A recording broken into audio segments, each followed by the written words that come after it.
Welcome student.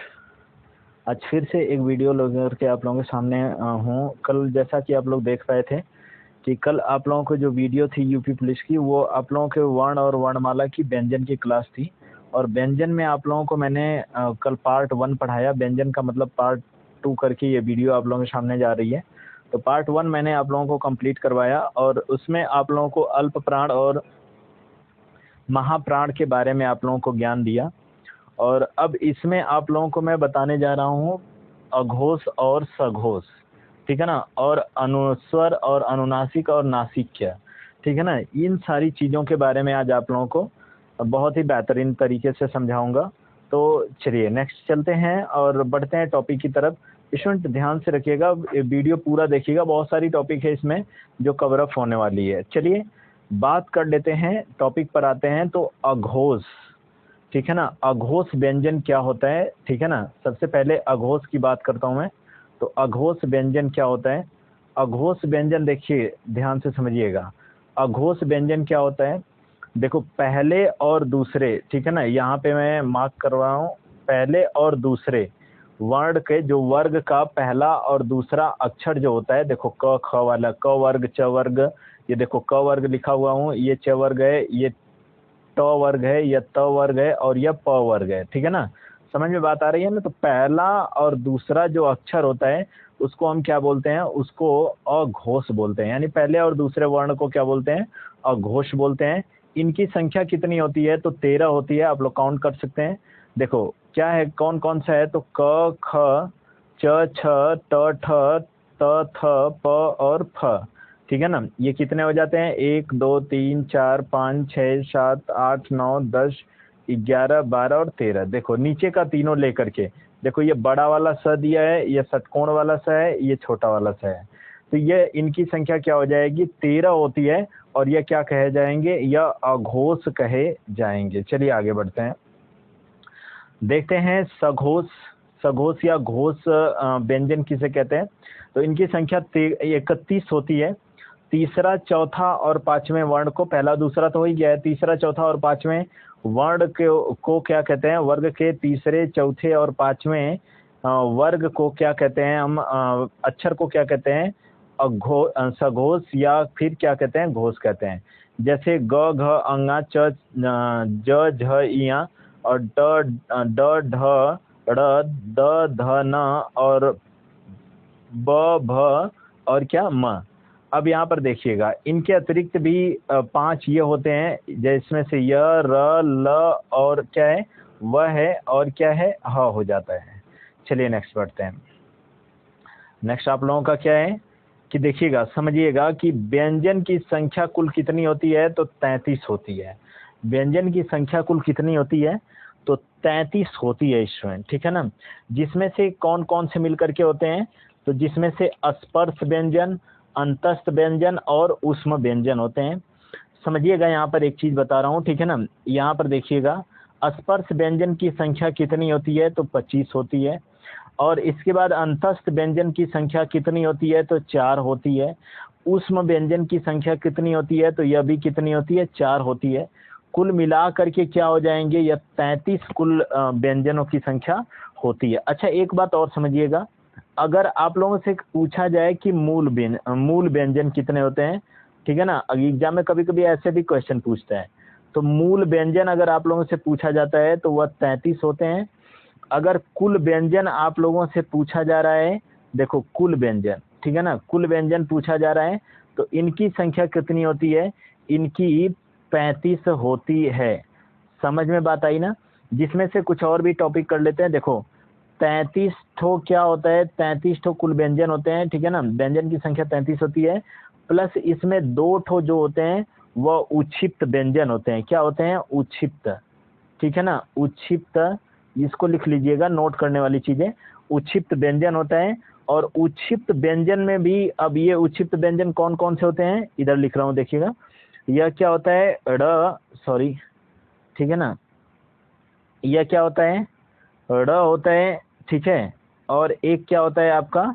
एक आपका ये वाला होता है, ठीक है ना। तो यह आपके क्या हो जाएंगे? उक्षिप्त व्यंजन हो जाएंगे। चलिए नेक्स्ट बढ़ते हैं, ठीक है। अगला चलते हैं। अगला आप लोगों के सामने अनुस्वर या अनुनासिक या नासिक प्रत्येक वर्ग का पांचवा वर्ण होता है और पांचवा वर्ग को कहते भी है, ठीक है ना। प्रत्येक वर्ग का पांचवा वर्ण होता है और पांचवा वर्ग को कहते भी हैं। क्या होता है? ड़, इया, और न और म, यानी प्रत्येक वर्ग का पांचवा जो अक्षर होता है उसको क्या अनुस्वर या अनुनासिक कहते हैं या नासिक कहते हैं, ठीक है ना। और यह प्रत्येक वर्ग का पांचवा। अच्छा, ये नाक प्लस मुंह से मिलकर के बनता है और यह देखिए इसका क्या होता है? चिन्ह होता है। चलिए आगे बढ़ते हैं, ठीक है। ऐसा नहीं, पूरा विश्वास करता हूँ स्टूडेंट आप लोगों को वीडियो बहुत पसंद आने वाली है। एक एक चीज कवर कर दिया हूँ इसमें, ठीक है ना। आगत ध्वनि, देखिए आगत ध्वनि, आगत ध्वनि क्या होती है समझिएगा। आगत ध्वनि क्या होती है? तो नवनिर्मित ध्वनि या नवीन विकसित ध्वनि को क्या कहते हैं? आगत ध्वनि कहते हैं। जैसे देखो आ हो जाएगा क के नीचे, इसको क्या बोलते हैं? इसको नुक्ता बोलते हैं। क्या बोलते हैं? नुक्ता बोलते हैं, ठीक है ना। इसको नुक्ता बोलते हैं। ख जो है, ख को भी देखो क, ख, ग, ज, फ, ये आपके क्या होते हैं? यह आगत ध्वनियां होती हैं, ठीक है ना। अच्छा, इसमें आगत स्वर क्या है? तो आगत स्वर आपका आ हो जाएगा। आगत व्यंजन क्या है? तो यहाँ से यहाँ तक आपके क्या हो जाएंगे? आगत व्यंजन हो जाएंगे। समझ में बात आ रही है?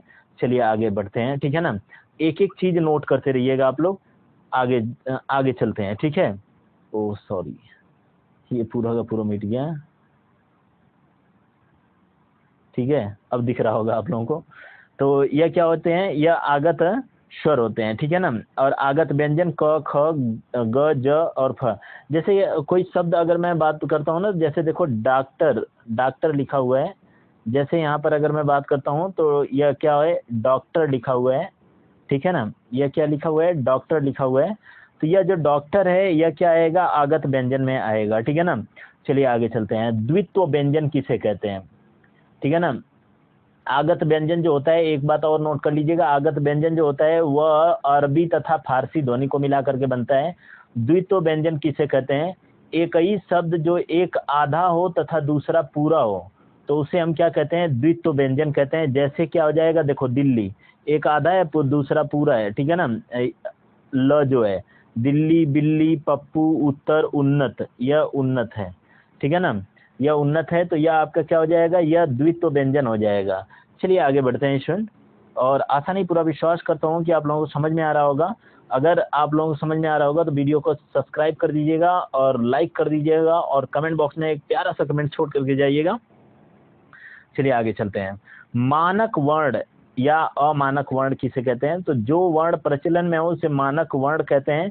मानक वर्ण कहते हैं, ध्यान से समझिएगा, मानक वर्ण कहते हैं। तथा जो प्रचलन में नहीं है उसे अमानक वर्ण कहते हैं। जैसे यहाँ पर अगर मैं बात करता हूँ मानक और अमानक, तो देखो यह झ ऐसे बना है और इसी का अपर रूप ये है, ठीक है ना। यह तो प्रयोग में किया नहीं जाता, किसी किसी उपन्यास वगैरह में मिल जाता है। तो देखो अ यहाँ पर ऐसे है, ठीक है ना। यह आपका अ यहाँ पर ऐसे है और यहाँ पर अमानक में अ ऐसे बनता है। ये कैसे बना हुआ है? तो आप लोग जानते हैं, पहले प है और फिर ये यहाँ से यहाँ से यहाँ से इसका ये करके यहाँ से ऐसे किया गया है, ठीक है ना। इसके बाद ध, ध जो आधा द और यह मिल करके बना हुआ है ध, ठीक है ना। तो आज के लिए इतना ही स्टूडेंट, मिलते हैं नेक्स्ट वीडियो में और तब तक के लिए धन्यवाद। और इसमें से कुछ अकारांत और अकारांत और आकारांत आता है, तो चलिए उसको भी देख ही लेते हैं, ठीक है ना। अकारांत, आकारांत, इकारांत और ईकारांत होता है।